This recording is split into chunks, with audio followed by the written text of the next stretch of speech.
Hi! So over the next few weeks I'm going to be making Lucy Gray's outfit from the new Ballad of Songbirds and Snakes Hunger Games film.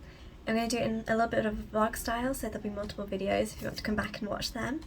But today's I'm going to be making her bodice, which will be hand painted, and I'm going to make it as if it was a historical stays, except with a few adjustments.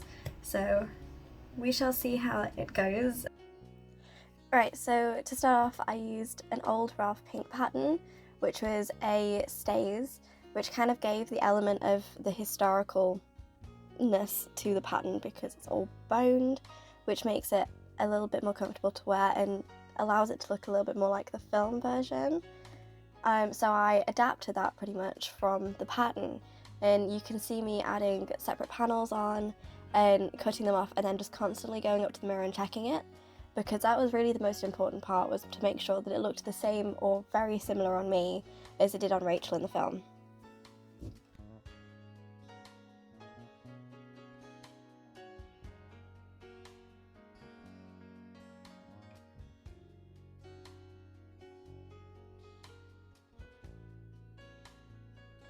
Another thing that was really important at this stage was watching the reference images, because a lot of the stuff that's hidden within the images you can kind of pick out.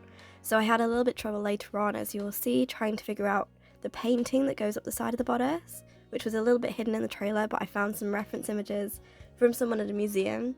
So it's really interesting to have to kind of search for that. But I can't even tell you how many times I watched that trailer. It's a great trailer. It just has so many tiny details in the costumes, which you only really get to see sort of several watches on, which were really interesting to incorporate into my cosplay version. This was kind of the stage where I was trying to figure out where all the seam lines went. So by looking at the images, I figured out that there was like a side front seam and then a side back seam, which kind of linked the whole costume together. So I ended up drawing them on the pattern pieces and cutting the pattern pieces so that I had new pattern pieces, which weren't the seam lines on the original pieces. It's a little bit confusing, but there you go.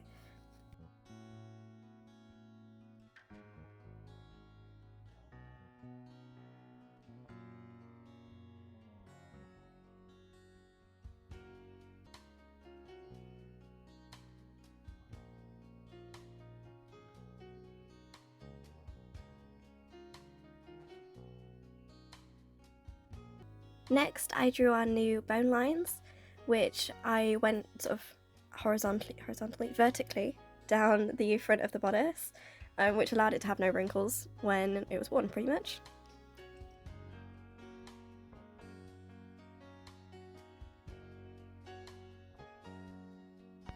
So next I'm going to trace these patterns onto the cotton drill, which will be the back layer. And then I'm going to trace around this onto the top layer, because this one will have all of the bone channels in, and this will have no markings at all, to make it look really clean.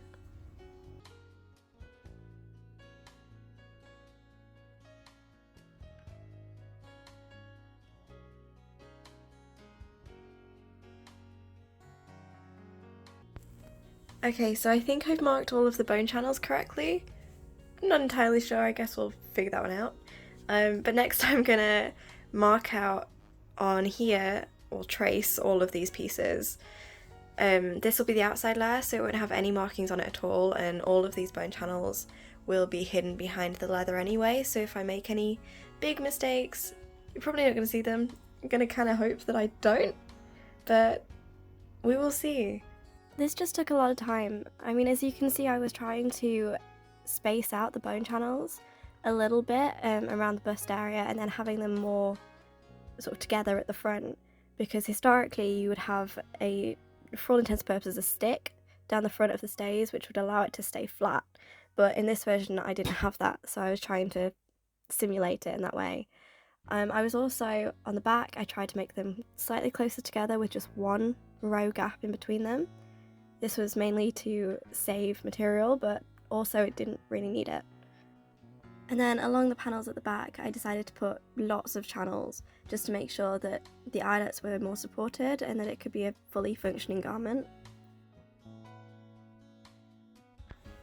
So I finished doing all of the channels in the pieces, I'm not too bothered about finishing off all of these little stitch lines at the bottom, because this will all be covered with the leather panel that goes over the top of each piece and the bias binding that goes around the edge. So for the inside bones, I'm going to be using zip ties, which is a surprisingly cheap option, and it does pretty much the same thing when you don't need an excessive amount of support and stays. So I bought a whole load of them, and I'm just going to slot them into place and sand them down so that the corners don't pop out.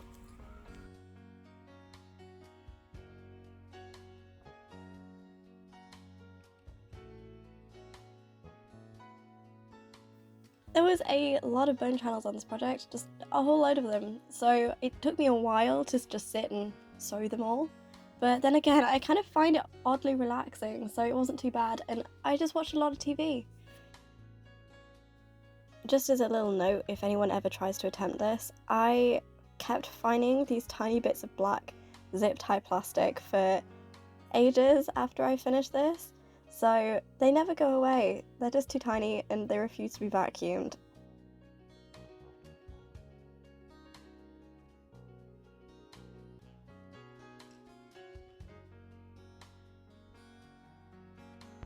Right, so now that I've finished doing all of the sewing, I've cut out all of the pieces in leather, which will be the overlayer for it.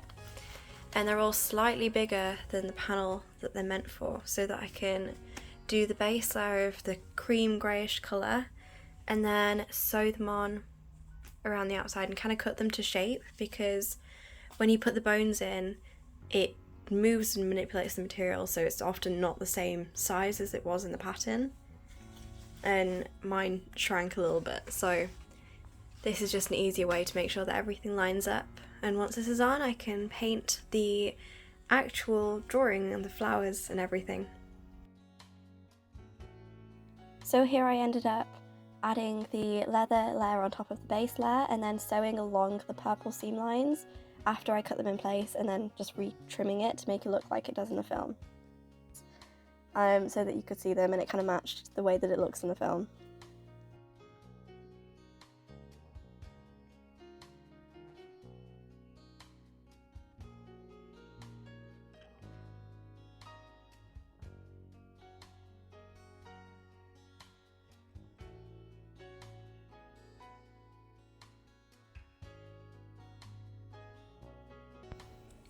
Just prepping the back of the panels for the eyelets. I've herringboned the back seam, because in all of the pictures I've seen you can't actually see any stitch lines on the back, so I'm assuming it's just folded over, and I've herringboned them down.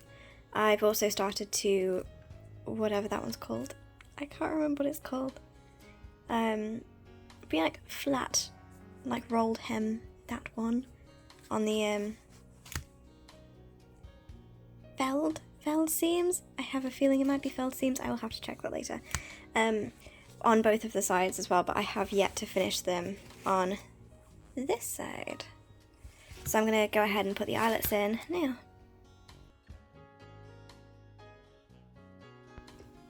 Just sewing all of the seams flat at the minute, so that they lie sort of completely flat against the body. Kind of folding in each seam underneath it and slip stitching down the edge.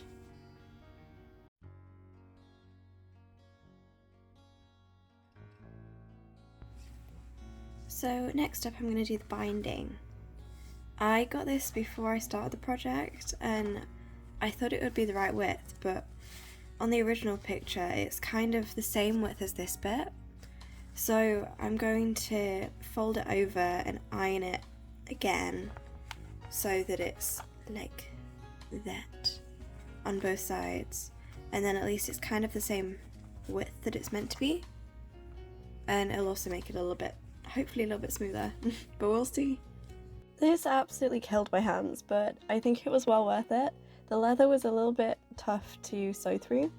But in the end, I think it looks right, and the width of the bias binding turned out to be exactly perfect, so it worked out really well in the end.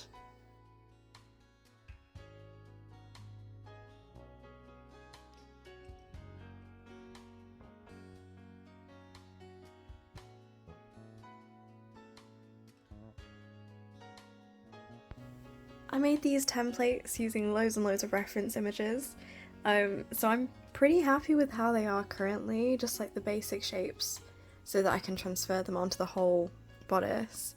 I have a pin, and because I painted this with acrylic paint and it's not yet sealed, I'm literally gonna stab through the paper and it will create like a little dotted line as to where my design should be. So I think it'll work. Yeah, it didn't work. So I ended up just transferring the pattern by tracing over it in a thick pencil and then laying it over the top and rubbing the pencil against the piece of paper to transfer one pattern onto one side onto the leather on the bodice, which worked so much better than my original plan, and at least that way it kind of looks like what it's meant to now. But yeah, no, don't go for the first method, it doesn't do anything. I thought I was being clever, apparently I wasn't. Right, so we're now kind of on the final step, which was the painting, which was so much fun. I haven't painted in ages, so I figured it was a nice little challenge. I really just mixed all of the pieces together, tried to match them best to the screen version and had loads of reference images up, and then just decided to go for it. So I started off doing all of the snakes first and then moved on to the flowers, and eventually just added those tiny little finishing touches, and I think it came out really well, so I'm really happy with it.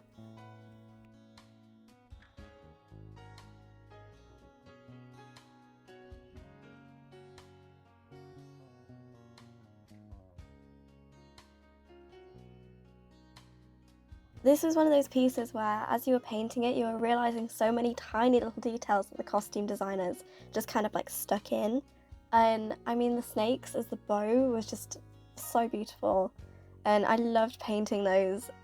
It was kind of, you know, just rough and messy, but it came out really well, I think. And all of the flowers meaning different things. There's a great article online somewhere where it just deep dives into everything that's on this bodice. And there's little Katniss poking out in between all of the flowers on the front, and it just, I think it fits the character so well, it's so well done.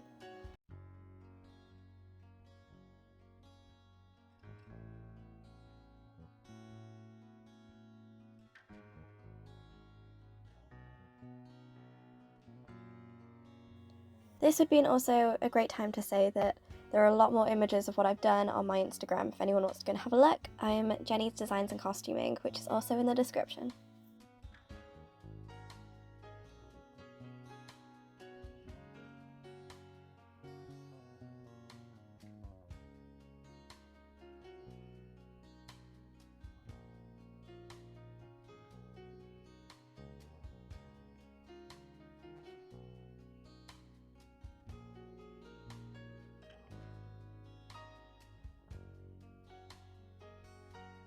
Yay! Right, it's done. This is it. This is the final bodice.